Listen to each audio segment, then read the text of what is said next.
மிக்சரை தான் செய்து காட்ட போகிறேன். வாங்க எப்படி செய்வேன்னு பார்ப்போம். நான் இப்போ மிக்சருக்கு இதில் 400 கிராம் அவிச்ச கோதுமை எடுத்து வச்சுருக்கிறேன். இதில் 200 கிராம் கடலைமா எடுத்து வச்சுருக்கிறேன். 300 கிராம் கடலைப்பருப்பு ஊற போட்டு 6 மணி நேரம் ஊற போட்டு நான் ஊற போட்டு கழுவி தண்ணி வடித்து வச்சுருக்கிறேன். கச்சான் வந்து 300 கிராம். கச்சான் வந்து ஊற போட தேவையில்லை. இதில் வந்து 200 கிராம் கொண்டக்கடலை எடுத்து கழுவி வடித்து தண்ணி இருக்கக்கூடாது, வடிவாக தண்ணியெல்லாம் நெல் வச்சுருக்கிறேன். இதில் 180 கிராம் முந்திரி பருப்பு எடுத்து வச்சுருக்கிறேன். 100 கிராம் உள்ளி எடுத்து வச்சுருக்கிறேன். 40 கிராம் கறிவேப்பிலை எடுத்து வச்சுருக்கிறேன். இது கழுவ வேணும், நான் இன்னும் கழுவே இல்லை. இதில் 1 கிலோ மரவள்ளி கிழங்கு எடுத்து சின்ன சின்ன வெட்டி வச்சுருக்கிறேன். தேவையான அளவு உப்பு, மஞ்சள் தூள் அரை தேக்கரண்டி. இதில் செத்தலும் ஓமமும் சேர்த்து அரைச்சி போட்டு 2 தேக்கரண்டி எடுத்து வச்சுருக்கிறேன். இதில் 100 கிராம் தனி செத்தல் தூள் எடுத்து வச்சுருக்கிறேன். இவ்வளோ தான் இதுக்கு தேவையான பொருட்கள். இனி வாங்க இப்படி செய்வேன்னு பார்ப்போம். நான் முதல் எண்ணெயை சொல்ல மறந்து போனேன். இல்லை 2 லிட்டர் எண்ணெய் எடுத்து வச்சுருக்கிறேன். நான் இப்போ முறுக்கு புளியறதுக்கு மாக்கிண்ட போகிறேன். இந்த அவிச்ச மாவு போடுறேன். இதுக்குள்ள கடலை மாவையும் இதுக்கு போடுறேன். இதுக்குள்ள இந்த மஞ்சள் தூளையும் போடுறேன். இவ்வளோத்தையும் இந்த ஓமமும் சித்தலும் திரைச்சி வச்ச பவுடரையும் இதுக்குள்ளே போடுறேன். இதுக்கு தேவையான அளவு உப்பையும் போட போகிறேன்.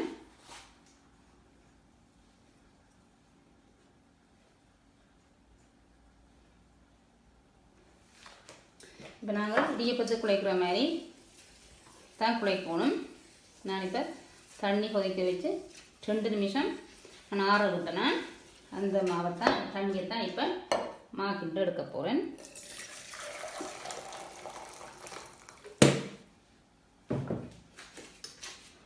கொஞ்சம் கொஞ்சமாக விட்டு கிண்ட வேணும்.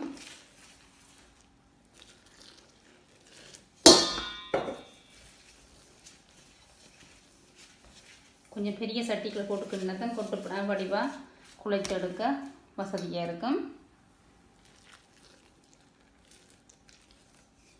கொஞ்சம் பச்சை தண்ணியும் சேர்க்கலாம். கொஞ்சமாக விடுறேன். இடியப்பத்துக்கு எப்படி கிண்டுவோமோ அப்படித்தான் இந்த இதுக்கு மாவளவாக கிண்டி எடுக்க வேணும்.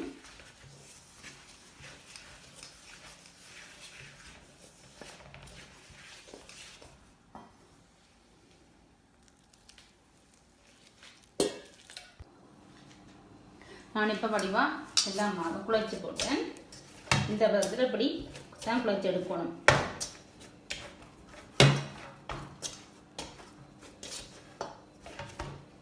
இனி எப்படி முறுக்கு புளியறன்னு பார்ப்போம்.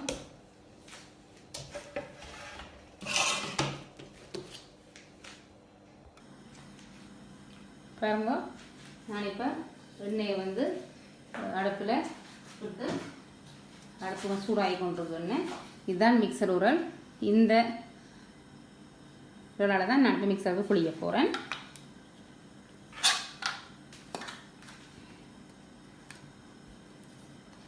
இந்த இடியப்பத்தட்டில் எண்ணெய் பூசி வச்சுருக்கிறேன். கணக்க புளியக்கூடாது, கொஞ்சம் பரபரா புளிஞ்சாத்தான் வடிவாக வேகும்.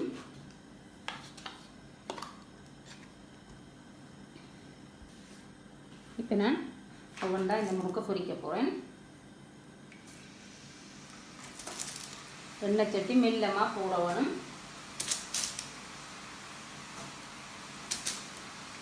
4 நாளாக தான் நான் போட்டு பொரிக்க போகிறேன்.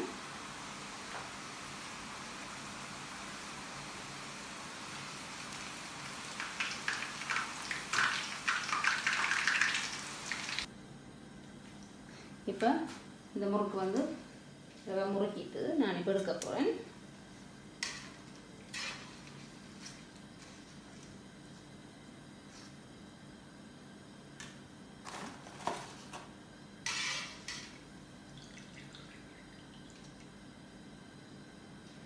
இதே மாதிரி இப்போ எல்லாத்தையும் இப்படி பொரிச்சு எடுக்கணும்.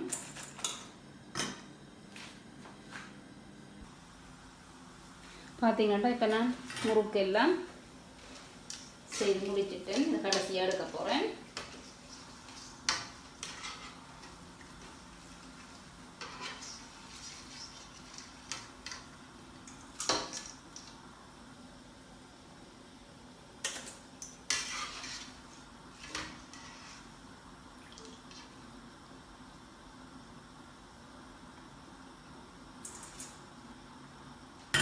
இவ்வளோ முறுக்கும் இப்போ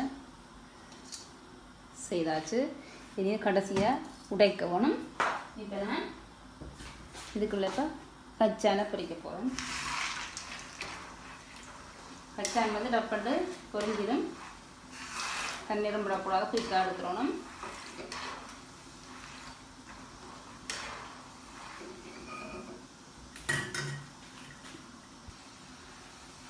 கச்சானம் இப்போ பொரிஞ்சு நான் இந்த கச்சானை எடுக்க போகிறேன்.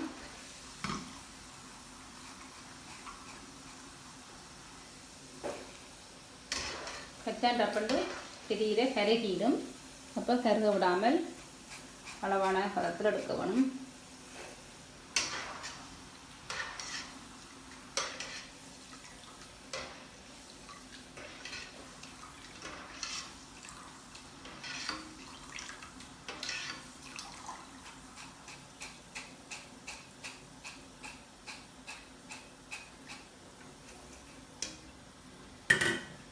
இப்போ நான் அதுக்குள்ளே மரவள்ளிக்கிழங்கு போட போகிறேன்.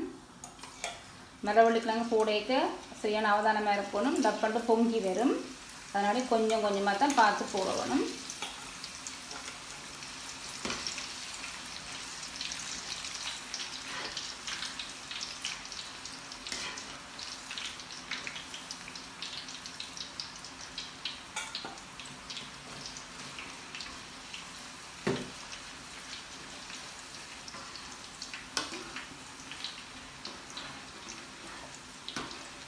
பார்த்தீங்களாண்டா, நான் இப்போ இந்த கச்சானுக்கு பொரிச்சுரைக்கு ஒரு 2-3 நிமிஷத்தால் இதுக்கு கணக்கான உப்பையும் தூளையும் போட்டு திரட்ட வேணும். இப்போ திரட்ட போகிறேன். திரட்டி போட்டு நான் இதை ஒரு ட்ரேயில் போட்டு வைக்கிறேன். இனி இப்போ நான் மரவள்ளிக்கிழங்கு பொரிஞ்சிடுது. நான் மரவள்ளிக்கிழங்கு அள்ள போகிறேன். இப்போ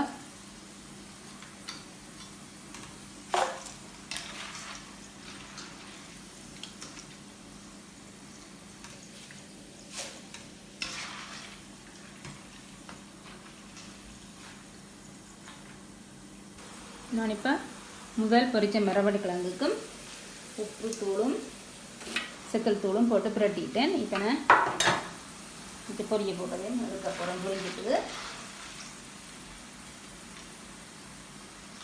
இப்படி ஒவ்வொன்றையும் பொரித்து நாங்கள் ஒரு 2 நிமிஷம் அப்படி ஆற விட்டுட்டு உப்பையும் தூளையும் அதுக்குள்ளே போட்டு தான் மிக்ஸ் பண்ணி வைக்க வேணும்.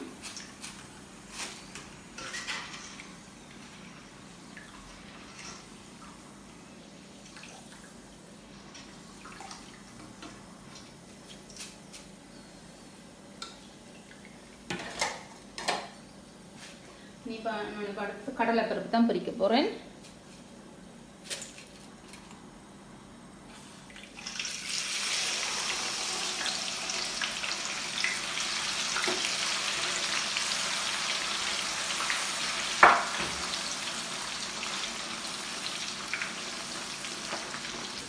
இப்போ பருப்பு வந்து பொரிஞ்சிட்டு நான் பருப்பையும் உள்ள போகிறேன்.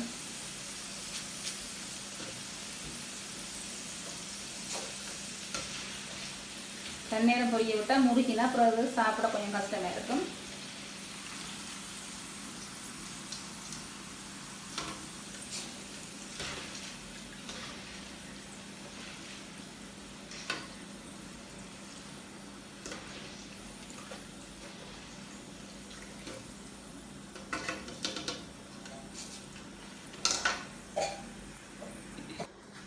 நான் இப்போ கடலைப்பருப்பெல்லாம் பொரிச்சு எடுத்துட்டேன். நான் இப்போ கடலை பொரிக்க போகிறோம். கடலை பொரிக்க சரியான கவனமாக இருக்கணும். வடிவாக ஊற போட்டு காயாட்டா வெடித்து பறக்கும் கடலை. அப்போ அதனால் நாங்கள் கொஞ்சம் அவதானமாக பொரிக்க வேணும்.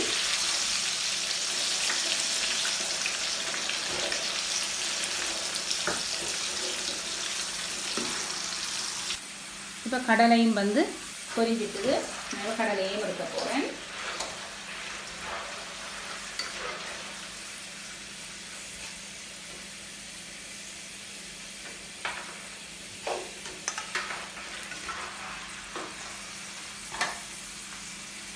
இப்போ நான் வந்து கஜுவை போடப்போம். கஜு வந்து கரை நேரம் பொரிய விடக்கூடாது, இல்லைன்னா கருகி போடும். அதை நாங்கள் போட்டு குயிக்காக எடுக்கணும்.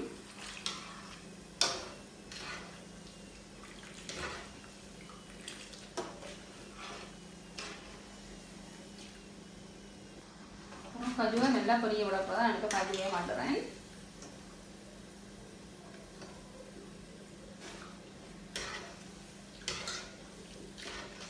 இந்த வரைக்கு எடுத்துடணும் கஜுவை.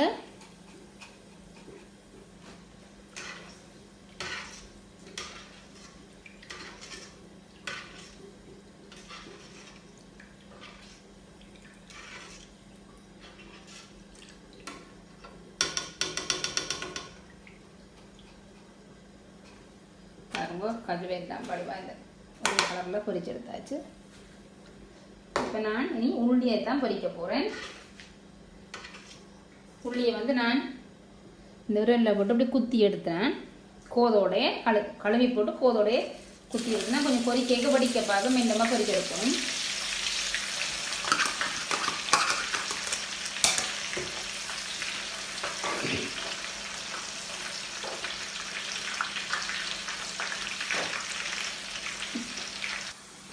உள்ளியையும் நான் இந்த நேரத்தில் எடுக்க போகிறேன். நல்லா கருத விடக்கூடாது.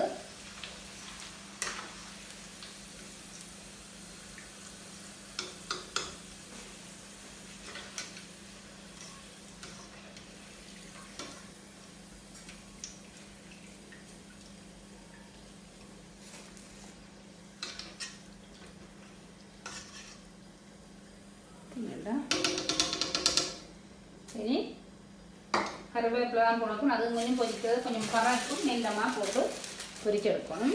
நான் கழுவி காய வைக்கணும்.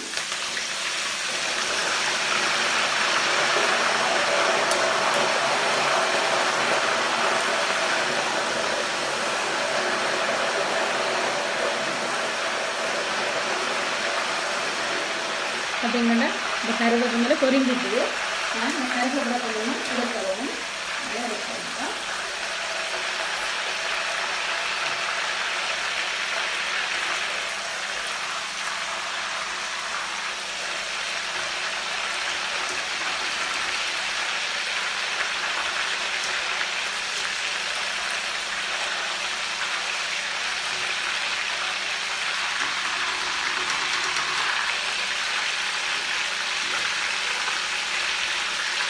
நான் இப்போ எல்லாமே பொரிச்சு எடுத்துட்டேன். இனி நான் எல்லாம் ஒன்றா போட்டு மிக்ஸ் பண்ண போகிறேன்.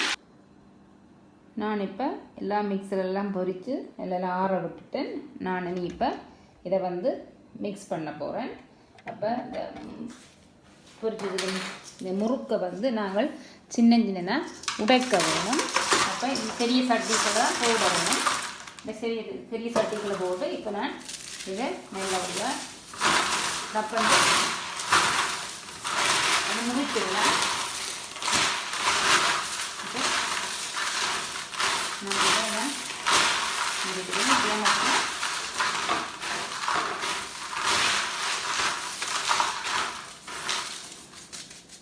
இனி இதுக்குள்ள நான் தனித்தனியே எல்லாம் பொரித்து ஒரு சைடில் வச்சுருக்கிறேன்.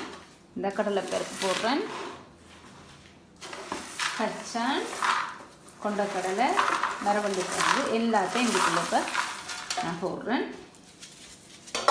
இதுக்குள்ள முந்திரி பருப்பு பொரித்து வைக்கணும், அதையும் போடுறேன். இதை வந்து வடிவாக நான் இப்போ மிக்ஸ் பண்ணணும். இதுக்குள்ள நான் இப்போ கொஞ்சம் தூள் போட போகிறேன். தூள் கொஞ்சம் காணாது.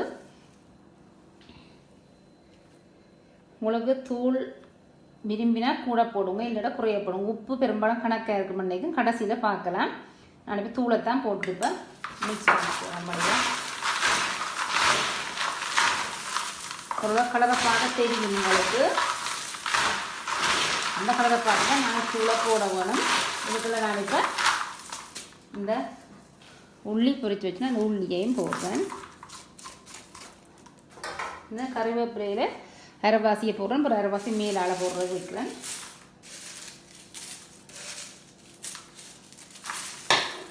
நான் இப்போ எல்லாத்தையும் படிவாக மிக்ஸ் பண்ணுறேன். பாருங்க, மிக்ஸ் பண்ணவே இல்லை, கலர் இல்லை. வடிவாக இருக்கும், வெங்காயம் இருக்குது.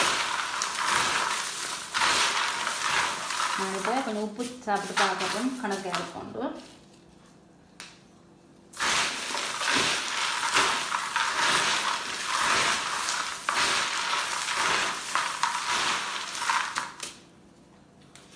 கொஞ்சம் உப்பு போடுறேன், காணும் கொஞ்சம் உப்பு.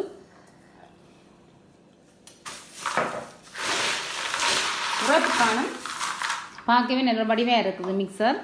அதனால நான் சரி இதுக்கு உரைப்பு போடவில்லை.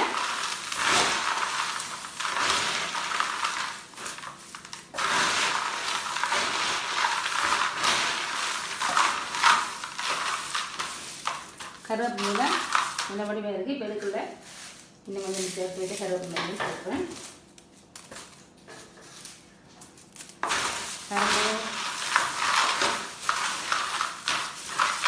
இதுதான் மிக்சர். பாருங்க, ஒரு வடிவாயம் இருக்குது. நீங்களும் இதே மாதிரி செய்து பாருங்க. இந்த மிக்சர் செய்து பார்த்து இதே அளவில் போட்டு எப்படி செய்தாங்கன்னா சுவையாக இருக்கும். பிடிச்சிருந்தா லைக் பண்ணி கமெண்ட்ஸ் பண்ணி ஷேர் பண்ணுங்க. மற்றபடி என்னுடைய சேனலை வந்து உங்களுக்கு பிடிச்சிருந்தா சப்ஸ்கிரைப் செய்யுங்க. இன்னும் ஒரு நல்ல வீடியோடு சந்திக்கணும். அதுவரை உங்கள் ரஜினி கிருபா. நன்றி, வணக்கம்.